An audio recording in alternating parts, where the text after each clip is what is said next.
Aksi nyata modul 23, coaching untuk supervisi akademik. Salam dan bahagia Bapak Ibu guru hebat. Perkenalkan, saya Dewi Junianti, CGP Angkatan 7 Kabupaten Rokan Hulu. Dengan fasilitator Ibu Insiati dan pengajar praktik Ibu Reni Juniarti. Adapun tujuan khusus aksi nyata modul 2.3 adalah CGP mempraktikkan rangkaian supervisi akademik dalam pembelajaran dengan menggunakan paradigma berpikir coaching dan melakukan refleksi terhadap praktik supervisi akademik tersebut. Rangkaian supervisi akademis yang akan dilakukan adalah yang pertama pra-observasi, yang kedua observasi, ketiga pasca observasi. Dengan supervisor adalah CGP sendiri, Dewi Junianti, dan guru yang disupervisi adalah rekan sejawat guru matematika Ibu Rodia SPDI. Berikut adalah rangkaian supervisi akademis. Siang, Miss Dewi. Apa kabar hari ini? Alhamdulillah sehat, Miss Dewi. Sehat. Gimana nih perasaannya? Alhamdulillah bahagia. Oke, kita kan udah ada kemarin omongan bahwa hari ini kita akan mengadakan pra-observasi ya, karena kan kita akan mengobservasi Bu Rodia nanti di dalam kelas. Nah, di sini gimana nih Bu Rodia sejauh ini apa saja sih yang udah Bu Rodia lakukan? Untuk melaksanakan ini, sebelum melaksanakan pembelajaran KSE ini, kita sudah menyiapkan beberapa instrumen. Yang pertama instrumen kesiapan belajar siswa dan instrumen diagnostik gaya belajar siswa. Kemudian tentunya menggunakan aplikasi juga ya. Oke, ini Bu Rodia, jadi kita di sini perlu melakukan pra-observasi ya sebelum observasi. Nah nih menurut Bu Rodia nih, kira-kira apa sih tujuan kita, kenapa kita perlu melakukan pra-observasi ini sebelum nanti turun ke lapangan? Agar nanti agar nanti di pembelajarannya lebih sistematis, lebih teratur, sehingga anak pun dalam pembelajaran lebih bahagia, lebih antusias, dan tercapai tujuan pembelajaran yang telah kita tetapkan. Oke, berarti Bu Rodia sudah sampai kepada tujuan pembelajaran yang akan mau dibuat nanti gitu ya. Bu Rodia ngajar matematika umum ya Bu Rodia. Kelas berapa itu Bu Rodia? Kelas 11. Kelas 11. Ini nanti yang mau disupervisi di kelas 11 apa Bu? 11 IPA 1. 11 IPA 1 rencananya. Oke, materinya Bu?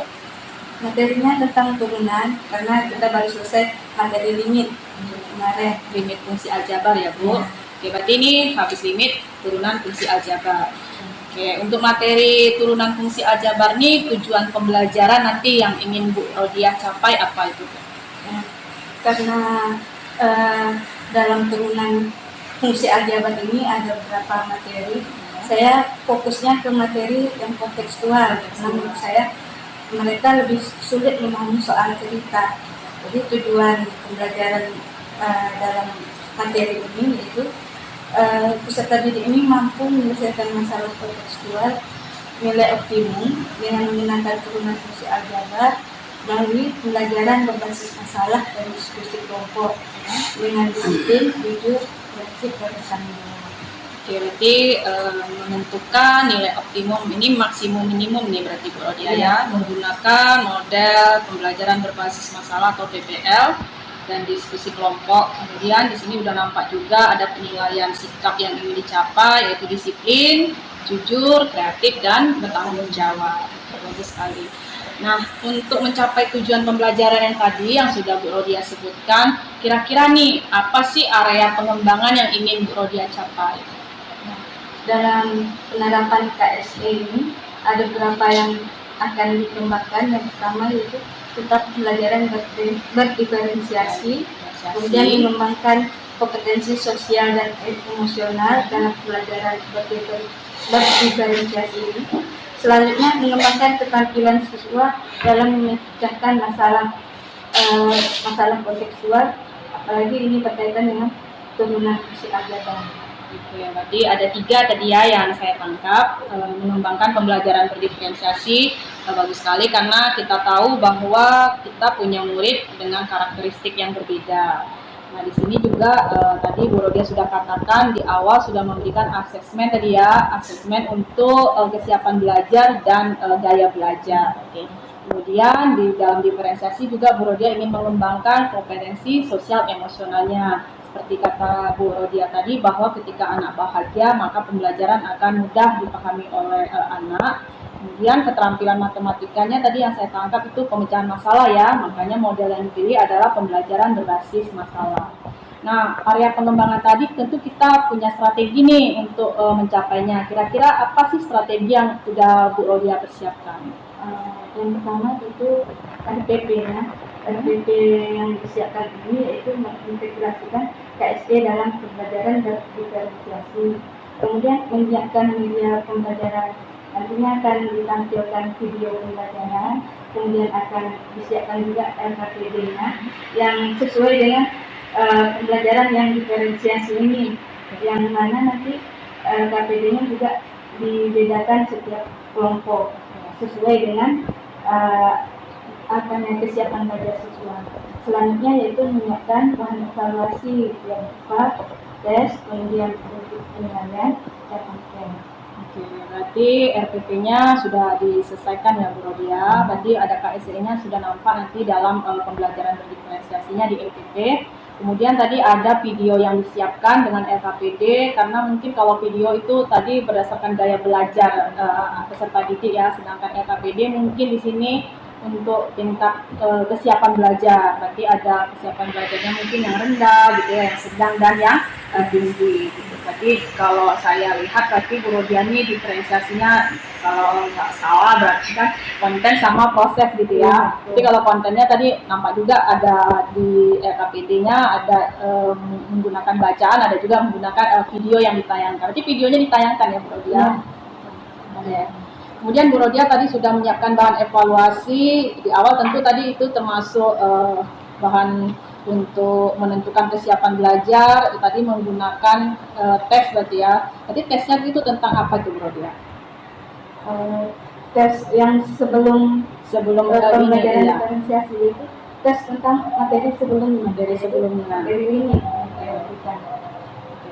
Kemudian untuk gaya belajarnya berarti memberikan angket tadi ya. Angket, instrumen diagnostiknya. Ada ini disiapkan juga. Oke, itu udah dikerjakan ya Bu Rodia? Ya, sudah. Yang sudah berarti sudah dapat kelompoknya ya? Iya, betul. Oke, jadi kelompok yang nanti ditampilkan itu berdasarkan apa? Kesiapannya atau gaya belajarnya yang ditampilkan? Yang nanti akan digunakan yaitu instrumen kesiapan belajar yang saya gunakan dulu. Oke, berarti kelompoknya berdasarkan kesiapan belajar, tapi kita berarti kan sudah tahu ini anak-anak kita ini gaya belajarnya seperti apa, makanya tadi Bu Rodia sudah siapkan video tadi ya, kemudian ada LKPD, ada bentuk tulisan. Oke, berarti udah siap semua nih Bu Rodia, sudah siap tampil ya? Ya, mudah-mudahan sukses. Oke, semangat ya Bu Rodia. Oke, terima kasih, silakan Bu Rodia.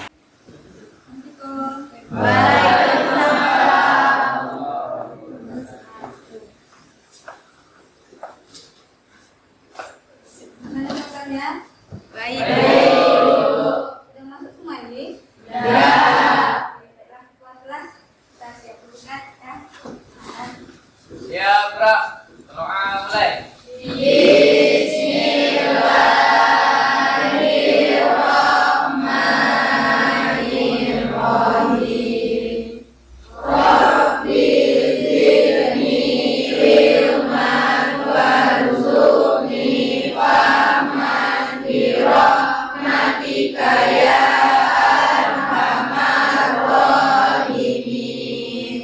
Doa selesai.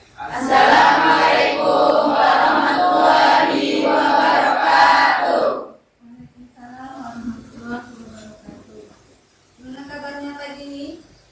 Baik.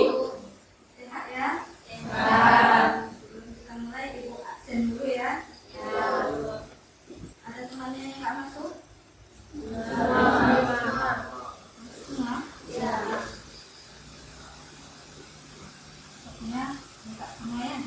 Lihat di sini.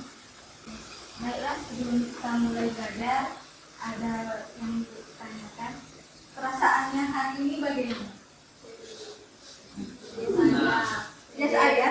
Sedih. Bagaimana? Biar kita tahu bagaimana kegiatan belajarnya. Sekarang Ibu minta sedikit perasaan yang kalian rasakan, Ibu minta entah nanti dalam bentuk gambar atau tulisan. Nanti Ibu bagikan kertasnya. Ditulislah kalimatnya atau gambarnya. Lalu nanti kita tempelkan ke apanya nanti bentuknya di sana. Sesuai dengan yang kalian rasakan saat ini sebelum kita belajar. Ngerti? Iya. Dulu ya.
Menyampaikan perasaannya di sana. Banyak yang sedih ya? Walaupun sedih, semoga tidak mengurangi semangat kita untuk belajar matematika ya. Ya. Sebelum kita lanjut ke materi kita selanjutnya, sebelumnya kita sudah belajar awal kemarin tentang definisi turunan. Ada berapa pertanyaan di sini? Mengapa kita perlu belajar turunan? Ada yang mau jawab? Yang bisa jawab, silakan. Ya, silakan Revan. Yang pertama yaitu mengapa perlu mempelajari turunan? Jawabannya ialah dapat mempermudah kita dalam menyelesaikan masalah-masalah yang berkaitan dengan fungsi integral dan bidang kalkulus lainnya. Oke, terima kasih Revan. Jawaban yang bagus sekali. Ada jawaban tambahan lainnya? Silakan. Atau mau jawab pertanyaan nomor 2? Siapa yang mau jawab?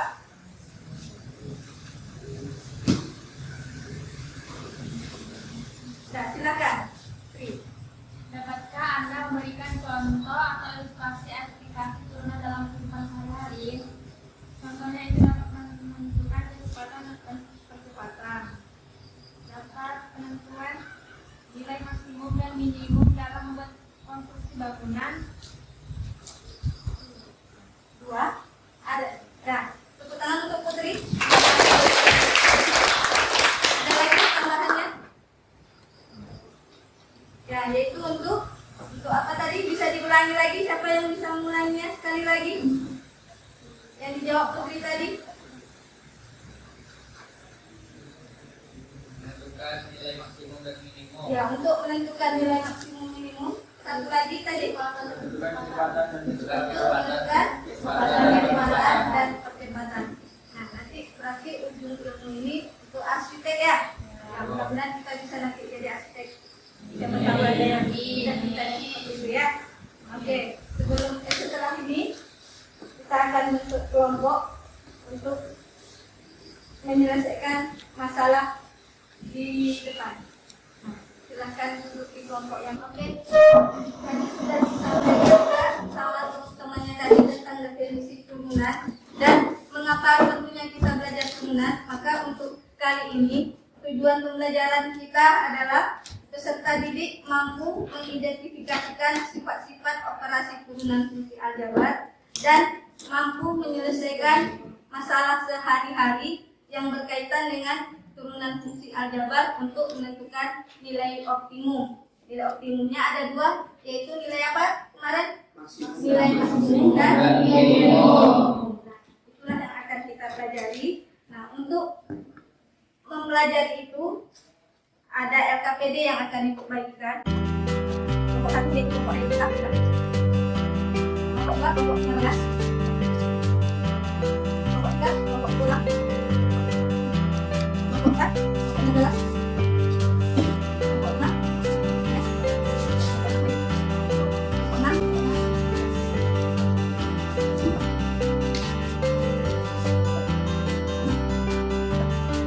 Yang berikut ini ya. Halo teman-teman, jumpa lagi dengan media matematika. Kali ini kita akan menggunakan konsep turunan untuk membantu Pak Rudi merencanakan proyek renovasi rumahnya. Suatu hari, Pak Rudi mempunyai ide untuk merenovasi rumahnya. Ia ingin menambahkan pagar agar tampak lebih cantik. Tapi yang membuat Pak Rudi ragu adalah apakah uang tabungannya cukup untuk membiayai renovasi itu. Kemudian Pak Rudi pergi untuk menemui seorang konsultan pembangunan.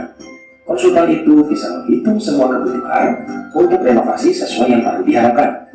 Ia menghitung biaya untuk material, ongkos tukang, dan lain-lain. Sehingga akhirnya konsultan tersebut memberikan Pak Rudi sebuah rumus fungsi untuk menentukan biaya renovasi rumahnya. F adalah fungsi biaya renovasi dalam juta rupiah, dengan X adalah banyaknya tukang bangunan yang harus dipekerjakan. Dengan rumus fungsi itu, Pak Rudi bisa menghitung berapa biaya renovasi sehingga ketahuan apakah uang tabungannya cukup atau tidak. Menggunakan rumus fungsi itu, Pak Rudi menghitung biaya minimum yang ia keluarkan untuk renovasi.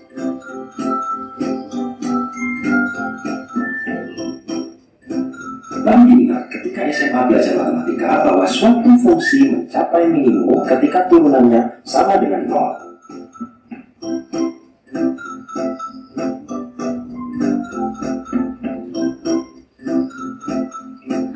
Lalu Pak Rudi melakukan perhitungan. Jika fx sama dengan x kuadrat dikurangi 8x ditambah 25, maka turunannya adalah 2x dikurangi 8. Agar fx minimum, maka 2x dikurangi 8 sama dengan 0, sehingga diperoleh 2x sama dengan 8, yang artinya x sama dengan 4. Pak Rudi harus mempekerjakan 4 orang tukang bangunan untuk meminimumkan biaya renovasi. Tapi berapa sih biaya renovasi? Untuk 4 orang tukang bangunan, biaya renovasi diperoleh dengan mengganti nilai X dengan 4 pada rumus fungsi biaya. Untuk X sama dengan 4, nilai Fx adalah 4 kuadrat dikurangi 8 kali 4 ditambah 25, sehingga Fx sama dengan 9. Dengan demikian, Pak Rudi tahu bahwa dia harus menyiapkan uang sebesar 9 juta rupiah untuk merenovasi rumahnya. Mudah-mudahan uang tabungannya cukup ya untuk itu.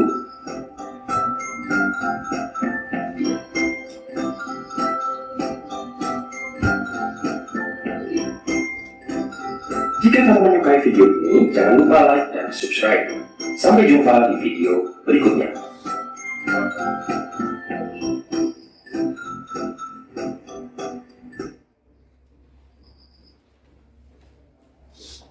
Silakan kita baca LKPD-nya yang ada di LKPD-nya masing-masing. Lihat permasalahan A1. Suatu perusahaan memproduksi X unit jaket kulit dalam 1 hari, diperlukan biaya produksinya X kuadrat tambah 4X ditambah 10, Rp100.000. Harga jual jaket kulit itu tiap unitnya adalah 20 kurang X Rp100.000. Tentukan keuntungan maksimum yang dapat diperoleh setiap harinya. Nah, silakan di LKPD-nya ada tempat menuliskan jawabannya. Diskusikan dengan teman kelompoknya. Tadi kita sudah menjelaskan bagaimana mencarinya. Tentukan dulu itu di awalnya. Nah, ini kelompok ini ada di coba aja. Jadi kita yang diketahui, kemudian apa variabel fungsinya, apalagi disebutnya di sana antar variabel. Berarti di sini apa yang diketahui biaya produktif, apalagi harga jual tuliskan. Nah, kemudian baru apa yang ditanya? Keuntungan, tuliskan pula fungsinya. Nah, tadi itu ada banyak sama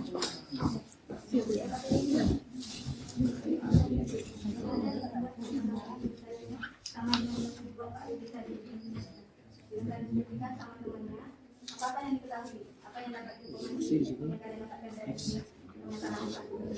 Setelah selesai masalah 1, ada pemetaran 2 ya. Ada juga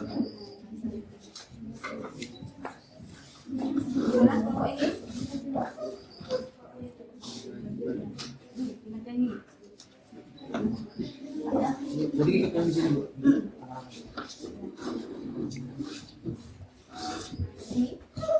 Dan apa yang diinstruksikan di sini?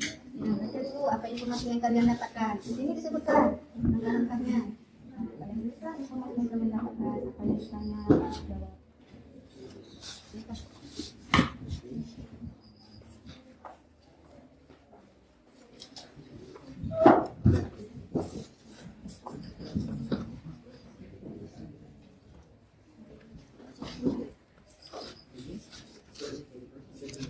Yang kita punya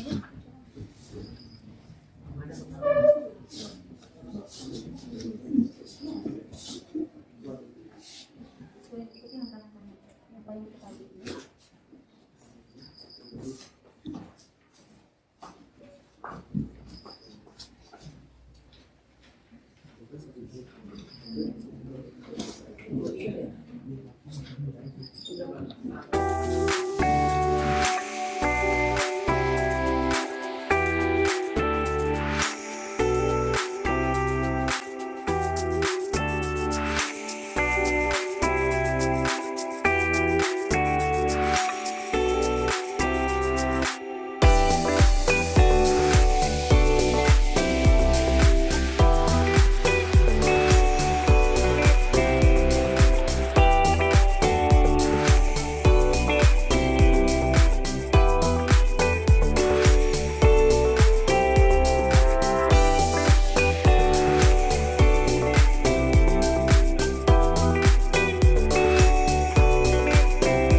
Ini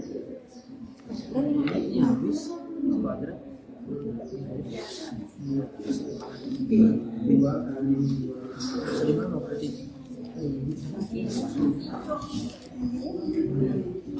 Gimana? Sudah ada yang siap? Sebelum kita dengar presentasi dari kawannya yang sudah siap, kita ice breaking dulu ya. Silakan kita makan. Siapa pemandu ya?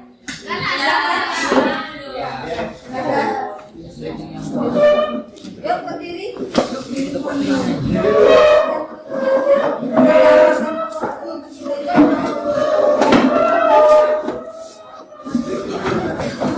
Marilah kita memulai ice breaking.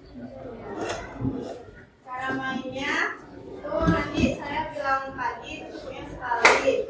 Kalau saya bilang siang tutupnya 2 kali. Kalau sore tutupnya 3 kali. Malam setelah jajan bunyi. Paham? Pagi, siang, sore, siang, sore, malam, siang, pagi, sore, siang, pagi, malam.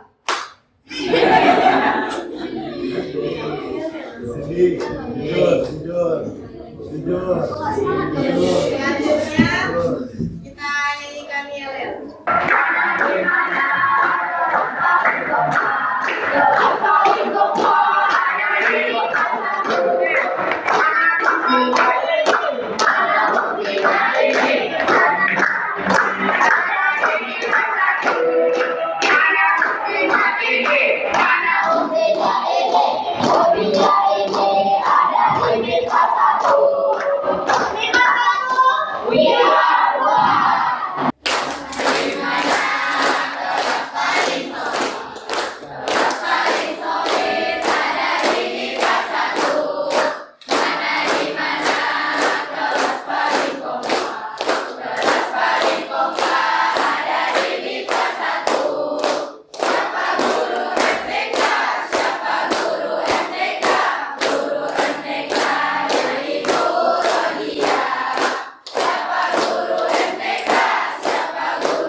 Sudah kita bahas permasalahan 1 dan masalah 2. Sekarang waktunya untuk menyampaikan jawabannya atau mempresentasikannya. Kira-kira kelompok siapa yang mau menyampaikan jawaban masalah 1? Silakan, kelompok Bagas.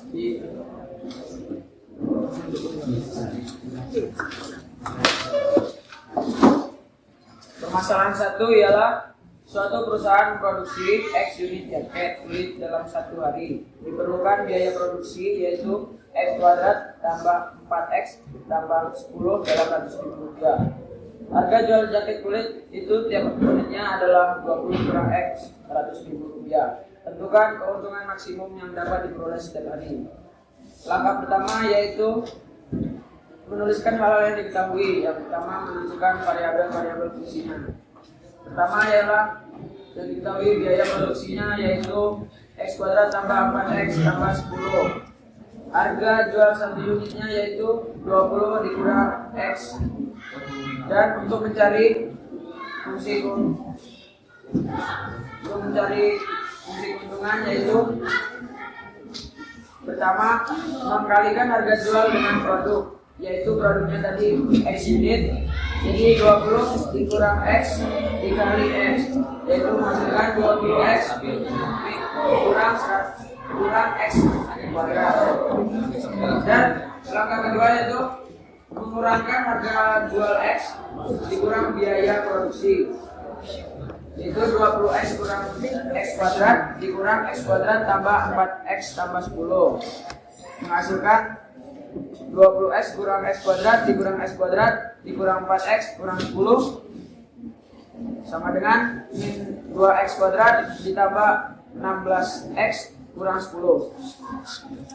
Yaitu itu tadi bisa menjadi fungsi keuntungan. Kita misalkan fungsi keuntungan menjadi Kx, yaitu Kx sama dengan min 2X kuadrat ditambah 16X dikurang 10. Langkah selanjutnya yaitu menentukan turunan fungsi, yaitu K aksen X. K aksen X, Kx tadi ialah min 2X kuadrat tambah 16X kurang 10. K aksennya ialah min 4X tambah 16. Dan untuk mencari nilai X yaitu F aksen K aksen X sama dengan 0, yaitu dapat X-nya yaitu 4. X sama dengan 4 tadi kita substitusikan di fungsi keuntungannya, yaitu min 2X kuadrat tambah 16X min 10. Min 2 dikali 16 ditambah 6 ditambah 16 dikali 4 dikurang 10, yaitu min 32 ditambah 64 min 10 menghasilkan 22.000. Jadi kesimpulannya yaitu keuntungan maksimum yang diperoleh setiap harinya ialah Rp2.200.000. Oke, terima kasih Baras. Sekian, terima kasih.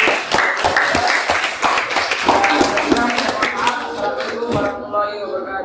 Waalaikumsalam warahmatullahi wabarakatuh. Kelompok lain ada tanggapan untuk yang nomor 1, masalah 1? Sama? Oke, kita lanjut masalah 2. Siapa yang mau menyampaikan? Silakan kelompok Arya. Siapa yang mau baca? Raipan, silakan Pak. Permasalahan 2. Proyek pembangunan suatu gedung dapat diselesaikan dalam X hari dengan menghabiskan biaya proyek per hari sebesar 3X dikurang 180 ditambah 5.000 per X, Rp100.000. Dapatkah kamu menghitung biaya minimum proyek pembangunan gedung tersebut? Penyelesaian. Biaya per hari 3X dikurang 180 ditambah 5.000 per X. Biaya dalam X hari X dikali 3X dikali 180 ditambah 5.000 per X sama dengan 3X kuadrat dikurang 180X ditambah 5.000. Misalkan fungsi biaya dalam X hari sama dengan BX. Fungsi biaya BX sama dengan 3X kuadrat dikurang 180X ditambah 5.000. V aksen X sama dengan 0. BX sama dengan 3X kuadrat dikurang 180X ditambah 5.000. B aksen X sama dengan 0. B aksen X sama dengan 2 dikali 3X pangkat 2 kurang 1 dikurang 180 ditambah 0 sama dengan 0. 6X dikurang 180 sama dengan 0. 6X sama dengan 180. X sama dengan 180 per 6. X sama dengan 30. Jadi, waktu yang diperlukan untuk menyelesaikan pembangunan suatu gedung adalah 30 hari. Bagaimana kelompok lain? Sama jawabannya? Ya, terima kasih untuk Raipan. Tadi kita sudah menyelesaikan 2 permasalahan yang ada di RKPD. Maka untuk menguatkan pemahaman kita, tadi sudah ada dibagikan lembar soal ya, yang tulisnya. Maka untuk masing-masing kalian silakan jawab soal tersebut seperti yang kita selesaikan di LKPD. Silahkan dijawab. Jangan lupa tulis nama dan kelasnya ya.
AKPD ya.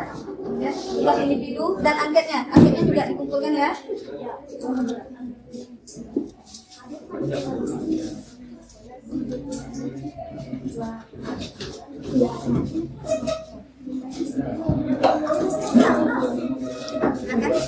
Ini AKPD-nya, ini kuisnya, ini AKPD.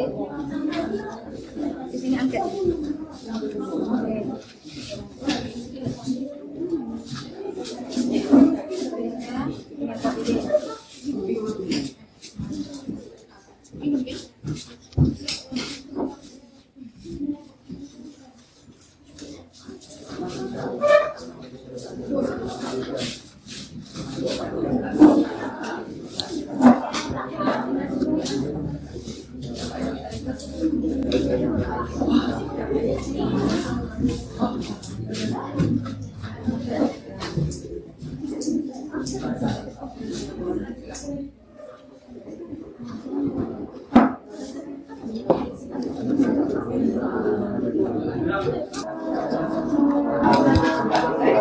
Ganti-ganti ya.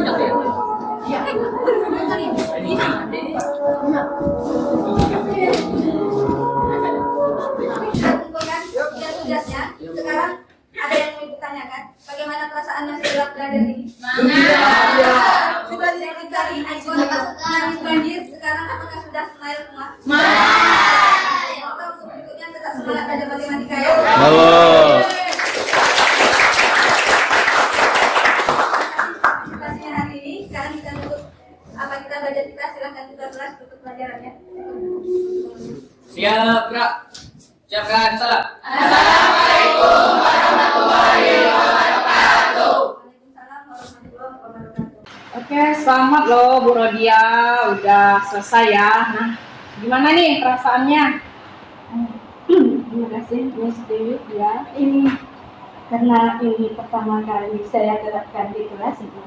Ya, awalnya saya sangat gugup sekali mendengarnya, tapi ternyata setelah dilaksanakan anak begitu antusias saya lihat Bu ya.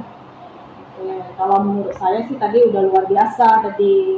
Kalau menurut saya pribadi tadi langkah-langkah yang Bu Rodia terapkan pun udah sesuai dengan RPP. Tapi mungkin dari Bu Rodia sendiri nih, kira-kira kalau kita kan terbiasa nih melakukan refleksi ya dari Bu Rodia, kira-kira apa sih yang masih belum dari apa yang sudah dilakukan dalam pembelajaran tadi? Karena ini awal bagi saya ya, karena masih harus banyak belajar, jadi menurut saya masih ada juga kekurangannya. Cuma dengan menerapkan ini juga banyak kelebihannya, melihat antusias anak dalam belajar matematika. Nah, saya mungkin harus lebih banyak menyiapkan video-video yang lebih bervariasi agar anak lebih menarik lagi belajar matematika, sehingga kata kutip matematika ini sulit bisa dihilangkan bagi siswa, sehingga lebih menarik dan nilai matematikanya bisa meningkat nantinya. Jadi mungkin masih belum di media gitu ya, tapi tadi kalau saya lihat sih sudah lumayan sebenarnya, sudah ada tadi video bagaimana menyampaikan atau bagaimana mencari nilai optimum tadi ya, nilai maksimum atau nilai minimum. Mungkin kedepannya berarti media yang ingin Bu Rodia variasikan gitu. Kemudian kalau kelebihan tadi luar biasa, betul seperti yang Bu Rodia katakan bahwa anak-anak lebih antusias gitu. Bahkan seperti yang Bu Rodia katakan, Bu Rodia juga memberi kesempatan kepada murid untuk mencari ice breaking-nya gitu ya. Ternyata murid kita luar biasa kreatif gitu ya Bu Rodia. Oke, kalau dari angket di akhir kan Bu Rodia memberikan tes itu sama angket. Tadi Bu Rodia juga sudah katakan tujuannya sudah tercapai gitu ya, melihat hasil yang dikerjakan oleh anak. Nah, ini berarti ke depannya gimana nih Bu Rodia? Bu Rodia sudah bagus nih pembelajarannya, tapi mungkin ada beberapa yang ingin Bu Rodia tingkatkan gitu. Nah, rencana tindak lanjut Bu Rodia ke depannya gimana? Karena memang ini baru, saya juga belajar KSE ini juga baru. Nah, banyak yang harus disiapkan untuk yang akan datang, yaitu strategi pelajarannya mungkin lebih divariasikan agar kompetensi yang kita harapkan pada siswa tercapai. Kemudian selanjutnya media pembelajaran. Kemudian media pembelajaran ini mungkin harus lebih variasi dan videonya mungkin tadi hanya satu video tadi ya. Mungkin akan lebih variasi dalam satu video, mungkin ada 2 materi. Ini kan ada maksimum ini, kalau tadi kita tampilkan maksimum, jadi sebaiknya kita tampilkan dua-duanya. Jadi anak lebih cepat pahamnya yang kita sampaikan. Kemudian untuk ice breakingnya, karena tadi saya bebaskan anak beberapa minggu yang lalu dibebaskan bikin ice breakingnya, anak lebih kreatif. Dan disitulah nampak antusias anak tersebut dalam belajar. Jadi ada ice breakingnya, belajarnya juga tercapai walaupun ada ice breakingnya beberapa menit. Gitu ya Bu Rodia. Berarti kedepannya Bu Rodia ingin juga mencoba model atau strategi yang baru. Kalau tadi kan pembelajaran berbasis masalah, mungkin menurut Bu Rodia mungkin tidak semua materi kan bisa dibuat dengan model PBL ini gitu. Mungkin ada materi-materi tertentu yang kita butuh model atau strategi yang lain. Kemudian tadi variasi media, betul semakin banyak variasi media tentu anak semakin semangat ya, semakin antusias. Kemudian KSE tadi luar biasa karena speakingnya justru dari anak yang kreatif ya, mungkin kedepannya mungkin setiap anak bisa menawarkan speaking mereka gitu. Oke, jadi dari pembelajaran ini Bu Rodia dibandingkan dengan pembelajaran matematika sebelumnya, sebelum menerapkan KSE dan pembelajaran berdiferensiasi, kira-kira apa sih perubahan dari pembelajaran ini dibandingkan yang sebelumnya? Yang untuk pembelajaran KSE ini sepertinya sangat bagus kita terapkan, apalagi dalam pembelajaran matematikanya sendiri, sangat menarik dan interaktif untuk murid menurut saya. Kemudian dalam pemahamannya juga begitu, anak lebih mudah paham dan anak termotivasi dalam pembelajarannya. Menurut saya seperti itu. Nah, jadi pembelajaran matematika lebih menarik begitu ya setelah Bu Rodia menerapkan berdiferensiasi dengan memasukkan KSE di dalamnya gitu. Ukuran keberhasilannya seperti yang Bu Rodia katakan, anak lebih antusias, kemudian anak lebih paham dengan materi yang kita ajarkan. Lebih termotivasi, bahkan pendukungnya mungkin aset atau kekuatan itu seperti speaking tadi itu justru berasal dari kreativitas murid-murid kita. Nah ini udah tadi Bu Rodia sebutkan aksi yang ingin Ibu Rodia lakukan, kemudian rencana tindak lanjut ke depannya. Nah ini kira-kira kalau pembelajaran ini kan maksudnya jangan habis di sini saja gitu, tapi tetap berlanjut gitu kan. Tentu harus ada komitmen ini dari Bu Rodia supaya ini tetap berlanjut. Kira-kira nih siapa sih yang bisa mengingatkan Bu Rodia, memotivasi Bu Rodia supaya pembelajaran yang seperti ini tetap berlanjut? Yang pertama mungkin diri sendiri ya, rasa jenuhnya mungkin harus dihilangkan. Mengingat kita tugas kita sebagai guru adalah memberi motivasi siswa untuk belajar. Kemudian teman sejawat, khususnya Miss Dewi sendiri, ya sangat berterima kasih sama Miss Dewi juga telah memotivasi saya khususnya dalam menerapkan KSE ini sendiri dalam pembelajaran. Terima kasih loh Bu Rodia, sebenarnya kita sama-sama belajar gitu. Saya pun belajar banyak dari Bu Rodia, seperti ternyata ice breaking boleh loh hasil kreativitas dari murid gitu. Selama ini mungkin itu dari kita kan, ternyata murid lebih kreatif gitu. Nah berarti kira-kira kalau komitmen ini berlanjut, mulai kapan sih Bu Rodia ingin menerapkan ini gitu? Melihat mungkin berdasarkan materinya, jika ada materi yang kontekstual, saya usahakan menerapkannya mulai semester depan, bukan semester lanjut tahun pelajaran 2023-2024 ini. Luar biasa Bu Rodia, terima kasih untuk supervisi hari ini. Kedepannya kita sama-sama belajar supaya bisa menjadi guru yang lebih baik. Terima kasih Bu Rodia. Terima kasih Miss Dewi. Selamat siang. Assalamualaikum warahmatullahi wabarakatuh.